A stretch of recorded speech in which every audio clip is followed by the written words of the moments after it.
La réticence dolosive est une forme particulière de dol.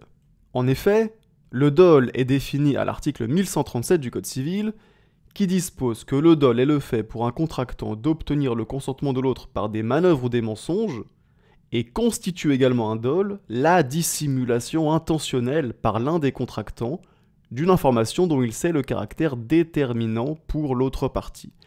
Et c'est précisément cette dissimulation intentionnelle par l'un des contractants d'une information dont il sait le caractère déterminant pour l'autre partie, qu'on appelle réticence dolosive.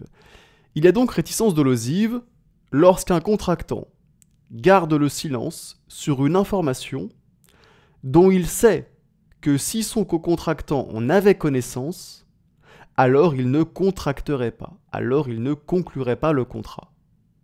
La réticence dolosive, c'est donc un mensonge par omission. L'idée, c'est de taire une information pour pousser le co-contractant à conclure le contrat. Et comme tout dol, la réticence dolosive suppose d'abord un élément matériel.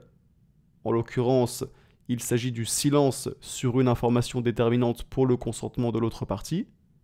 Mais la réticence dolosive suppose également un élément intentionnel, c'est-à-dire l'intention de tromper l'autre partie. Pour qu'il y ait réticence dolosive, le contractant doit avoir dissimulé une information de manière délibérée, dans le but d'amener l'autre partie à conclure le contrat. C'est d'ailleurs ce que dit l'article 1137 du Code civil qui parle de dissimulation intentionnelle. Alors prenons un exemple pour bien comprendre. Imaginons un particulier qui vend son appartement à un acheteur, mais qui ne révèle pas à l'acheteur que le voisin est particulièrement bruyant, donc il met la musique à fond, il fait des soirées jusqu'à tard dans la nuit, etc., etc. Donc il ne révèle pas à l'acheteur que le voisin est particulièrement bruyant, alors même que l'acheteur l'a informé du fait que la tranquillité et le calme étaient des critères importants pour lui.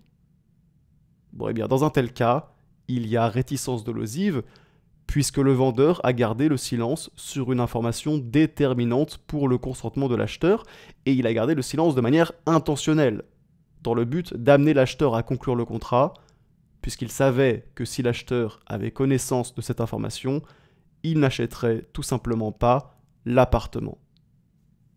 Voilà, sur ces bonnes paroles, cette vidéo est maintenant terminée. J'espère qu'elle vous aura aidé à bien comprendre la réticence dolosive. Si c'est le cas, n'oubliez pas de me mettre un petit like, et on se dit à très bientôt pour une prochaine vidéo.